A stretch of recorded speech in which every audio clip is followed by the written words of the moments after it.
Assalamualaikum semua. Nama saya Fatima Airin, mahasiswa Universitas Negeri Jakarta, program studi PG PAUD. Di sini saya akan menjelaskan mengenai profesi pendidik.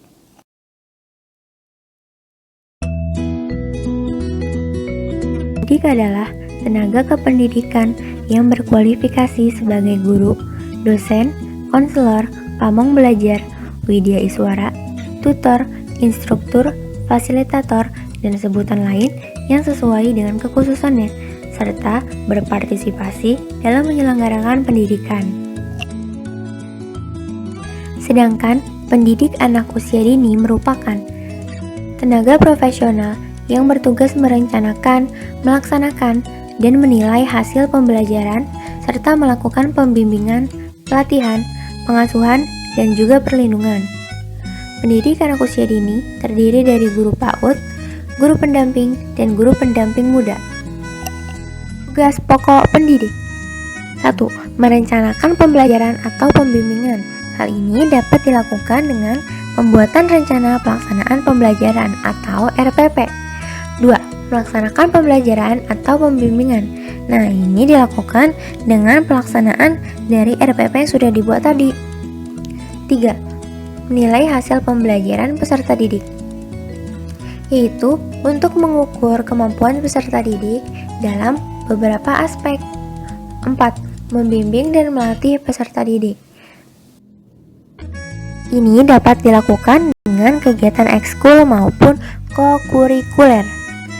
5. Tugas tambahan, itu misalnya menjadi wali kelas, pembimbing pramuka, dan juga yang lainnya. Lalu, ada fungsi pendidik. 1. Memelihara, memupuk persatuan dan kesatuan bangsa.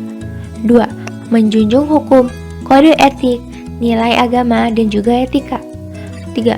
Menciptakan suasana pendidikan yang bermakna. Salah satunya adalah yang menyenangkan bagi anak. 4. Memelihara komitmen. 5. Memberi teladan, menjaga nama baik lembaga, profesi, dan juga kedudukan. Sebagai pendidik, ada kualifikasi akademik yang harus dipenuhi. Pertama, kualifikasi akademik yang harus dipenuhi guru PAUD yaitu memiliki sertifikat PPG PAUD dari perguruan tinggi yang terakreditasi, lalu memiliki ijazah D4 atau S1 bidang PAUD dan kependidikan lain yang relevan dengan sistem PAUD atau psikologi yang diperoleh dari program studi terakreditasi. Kualifikasi akademik untuk guru pendamping yaitu memiliki ijazah D4 atau S1 bidang PAUD dan kependidikan lain yang relevan dengan sistem PAUD atau psikologi yang diperoleh dari program studi terakreditasi, atau memiliki ijazah D2 PGTK dari program studi terakreditasi.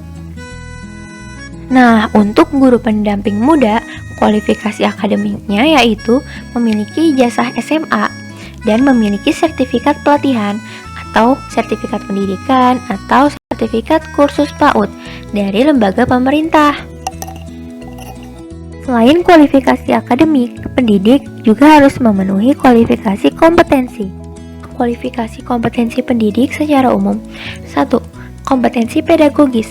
Guru diharapkan menguasai karakteristik murid, teori belajar, dan prinsip pembelajaran, serta menyelenggarakan pembelajaran yang mendidik. 2. Kompetensi kepribadian, yaitu guru bertindak sesuai norma, agama, hukum, sosial budaya, berperilaku jujur, berakhlak mulia, dan menjadi teladan yang baik. 3. Kompetensi sosial, guru bersikap objektif, tidak diskriminatif, dapat berkomunikasi efektif dengan siapapun, dan dapat beradaptasi di tempat bertugas seluruh NKRI. 4.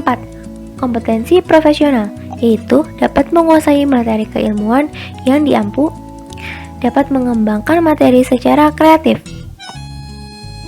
Nah, selanjutnya ada kualifikasi kompetensi untuk guru PAUD. Pertama, pedagogik, mengorganisasikan aspek perkembangan sesuai dengan karakteristik anak usia dini. Menganalisis teori bermain, merancang kegiatan pengembangan anak usia dini berdasarkan kurikulum, menyelenggarakan kegiatan pengembangan yang mendidik, memanfaatkan TIK, mengembangkan potensi anak usia dini untuk pengaktualisasian diri, dan membuat laporan penilaian. Lalu, kompetensi kepribadian untuk guru PAUD yaitu menampilkan diri sebagai pribadi yang baik, menunjukkan etos kerja, tanggung jawab, rasa percaya diri, dan bangga menjadi guru, serta menjunjung tinggi kode etik guru. Sedangkan kualifikasi kompetensi profesional untuk guru PAUD yaitu mengembangkan materi dan konsep bidang keilmuan yang mendukung serta sejalan dengan kebutuhan dan tahap perkembangan anak usia dini itu sendiri, merancang berbagai kegiatan, dan mengembangkan keprofesionalan secara berkelanjutan dengan melakukan tindakan yang reflektif. Selanjutnya, kualifikasi kompetensi sosial guru PAUD yaitu bersikap inklusif, bertindak objektif, dan tidak diskriminatif karena pertimbangan jenis kelamin, agama, ras, suku, dan lain-lain. Berkomunikasi secara efektif, empatik, dan santun dengan sesama pendidik, tenaga kependidikan, orang tua, masyarakat, dan juga murid. Serta dapat beradaptasi dengan keanekaragaman bangsa Indonesia. Setelah kualifikasi kompetensi guru PAUD, sekarang kita membahas kualifikasi kompetensi guru pendamping, yaitu yang pertama pedagogik. Merencanakan dan melaksanakan kegiatan program pendidikan, pengasuhan, dan juga perlindungan terhadap anak usia dini.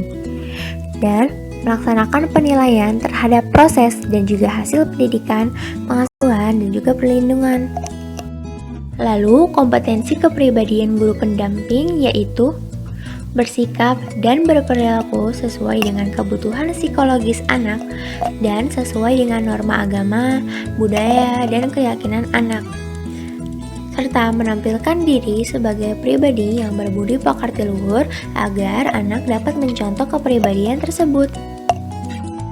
Selanjutnya, kompetensi profesional guru pendamping yaitu diantaranya memahami tahapan perkembangan anak, memahami pemberian rangsangan pendidikan atau stimulus, pengasuhan, dan perlindungan terhadap anak usia dini, serta membangun kerjasama dengan orang tua.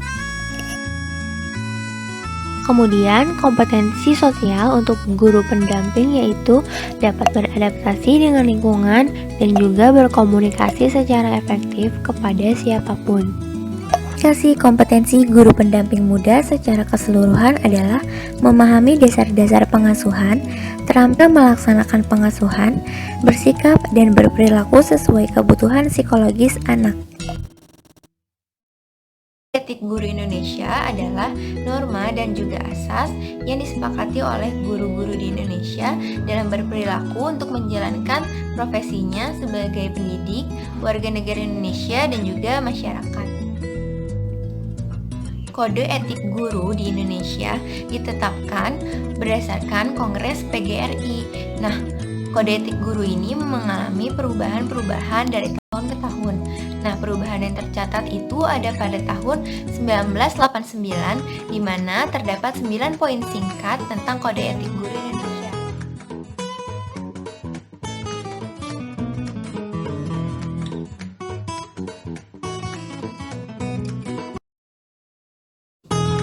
Kemudian pada tahun 2008 terdapat 11 pasal kewajiban guru beserta sanksi yang diperoleh oleh guru apabila guru melakukan pelanggaran kode etik.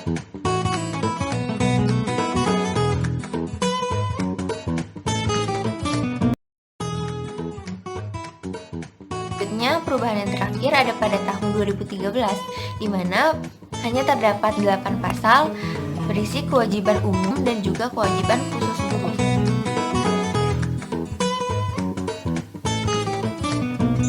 Kewajiban khusus guru yaitu terhadap peserta didik, orang tua atau wali, masyarakat, teman sejawat, profesi, organisasi profesi, dan pemerintah. Selanjutnya adalah konsep profesi. Ada beberapa istilah yang menyangkut dengan profesi, namun memiliki arti yang berbeda. Pertama, profesi itu sendiri adalah bidang pekerjaan yang dilalui dengan proses pendidikan, seperti guru. Profesional adalah orang yang memiliki keahlian tersebut. Profesionalitas adalah sikap orang tersebut. Profesionalisasi adalah proses menjadi seseorang yang memiliki profesi. Sedangkan profesionalisme adalah kelakuan, tujuan, nilai, kualitas yang mencirikan profesi itu sendiri. Nah, tidak semua pekerjaan dapat dikatakan sebagai profesi. Nah, syarat untuk pekerjaan dapat dikatakan sebagai profesi yaitu memiliki keahlian. Misalnya, guru memiliki keahlian dalam bidang pelajaran tertentu. Kemudian memiliki kode etik dan organisasi profesi sendiri. Lalu memiliki klien yang jelas. Misalnya, guru. Kliennya adalah peserta didik itu sendiri dan juga orang tua. Kemudian memiliki teori baku secara universal. Selanjutnya, organisasi kependidikan. Selanjutnya, ada materi organisasi profesi guru. Nah, untuk mengetahui itu lebih lanjut, kita bahas pengertian organisasi dan juga pengertian profesi terlebih dahulu. Organisasi adalah bentuk perserikatan setiap manusia yang mencapai tujuan bersama. Organisasi dibagi menjadi dua. Yang pertama adalah organisasi formal. Organisasi formal adalah kumpulan dua orang atau lebih yang secara sadar mengikat untuk mencapai tujuan bersama. Yang kedua, informal. Organisasi informal adalah kumpulan dua orang atau lebih yang secara tidak sadar terlibat pada aktivitas yang mencapai tujuan bersama. Profesi adalah jabatan atau pekerjaan seseorang yang menuntut keahlian yang diperoleh dari proses pendidikan. Jadi, organisasi profesi adalah suatu wadah di mana anggota profesional tersebut dapat menggabungkan diri dan mendapat perlindungan untuk menjalankan fungsi sosial mereka yang tidak dapat mereka jalani sebagai kapasitas mereka sebagai individu. Secara umum, organisasi kependidikan mempunyai fungsi sebagai fungsi pemersatu. Maksudnya adalah pemersatu bagi seluruh anggota profesi dalam menjalankan tugasnya. Lalu, fungsi peningkatan kemampuan profesional. Artinya, untuk meningkatkan kemampuan profesional itu dengan perkembangan ilmu pengetahuan dan teknologi serta pembangunan bangsa Indonesia ini. Kemudian ada tujuan organisasi kependidikan, yaitu meningkatkan dan atau mengembangkan 1. Karir, 2. Kemampuan, 3. Kewenangan profesional, 4. Martabat, 5. Kesejahteraan tenaga kependidikan. Kemudian ada struktur dan kedudukan organisasi kependidikan, yaitu lokal atau kedaerahan, biasanya ada di provinsi. Lalu nasional atau kenegaraan, misalnya yang ada di Indonesia, seperti PGRI, dan internasional yang ada di seluruh dunia seperti UNESCO. Kemudian ada bentuk organisasi profesi keguruan, yaitu ada persatuan, federasi, asosiasi, dan juga aliansi. Nah, berikut ini adalah organisasi profesi guru yang diakui pemerintah, seperti Persatuan Guru Republik Indonesia atau PGRI, Persatuan Guru Seluruh Indonesia atau PGSI, Persatuan Guru Nahdlatul Ulama atau Pergunu, Federasi Guru Independen Indonesia atau FG.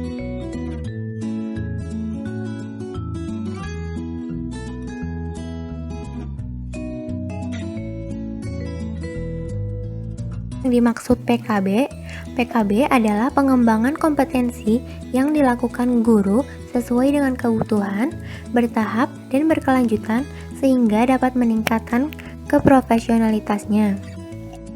PKB memiliki beberapa tujuan, yaitu meningkatkan kualitas layanan pendidikan, meningkatkan pengetahuan, kompetensi, dan keterampilan guru, meningkatkan komitmen guru dalam melaksanakan tupoksinya, dan menumbuhkan rasa cinta terhadap profesi guru. Guru wajib mengikuti dan akan dinilai kinerjanya setiap tahun. PKB dilaksanakan dengan melakukan pengembangan diri. Guru wajib publikasi ilmiah dan karya inovatif. memiliki karakteristik yaitu jangka panjang dan koheren, disiapkan oleh yang berpengalaman, memungkinkan peserta mengembangkan keterampilan dan pengetahuannya, dan merupakan pemodelan pembelajaran efektif dan strategi belajar, serta terus mengevaluasi pengembangan aktivitas profesional.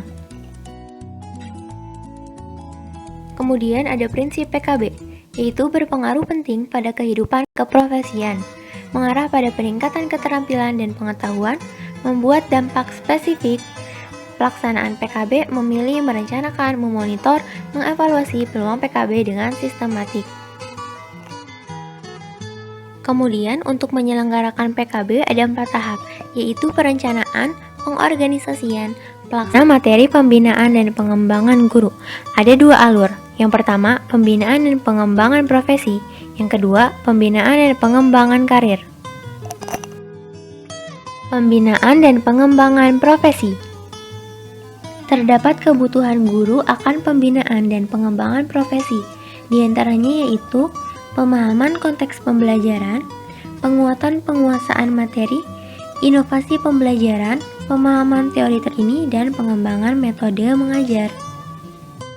Yang bisa menyelenggarakan kegiatan pembinaan dan pengembangan profesi yaitu diantaranya institusi pemerintah, lembaga pelatihan non-pemerintah, dan satuan pendidikan.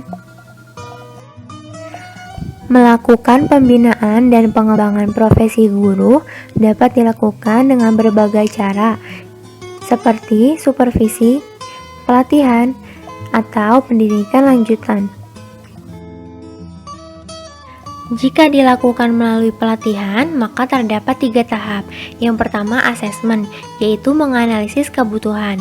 Kedua, pelatihan atau pelaksanaan, yaitu merancang dan menyeleksi prosedur pelatihan dan melaksanakannya. Terakhir adalah evaluasi, yaitu mengukur hasil pelatihan. Selanjutnya, perkembangan karir guru. Pengembangan karir adalah peningkatan jabatan yang didasarkan pada prestasi, masa kerja, dan juga kesempatan. Nah, terdapat faktor yang perlu dikembangkan. Pertama, faktor internal. Faktor internal mencakup kecakapan, kemampuan, motivasi, sikap, persepsi inovatif, usia, dan masa kerja. 2. Eksternal, yaitu bobot dan banyaknya.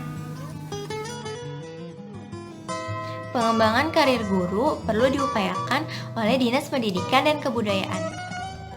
Materi terakhir adalah sertifikasi guru. Sertifikasi guru mempunyai tujuan untuk meningkatkan kompetensi dari guru tersebut, menentukan kelayakan kompetensi, dan sebagai prasyarat jabatan profesional. Selanjutnya, manfaat sertifikasi guru, yaitu untuk mencegah praktik yang tidak kompeten, menjadi wahana penjaminan mutu LPTK, serta memperoleh tunjangan profesi.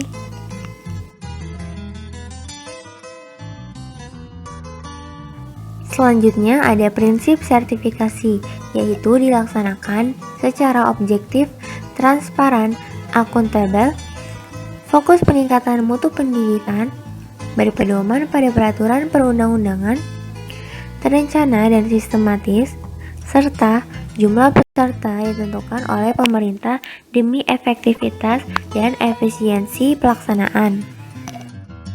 Nah, untuk melakukan sertifikasi guru, terdapat syarat akademik tertentu. Untuk guru TK, minimum D4 atau S1 di bidang PAUD, kependidikan lain atau psikologi.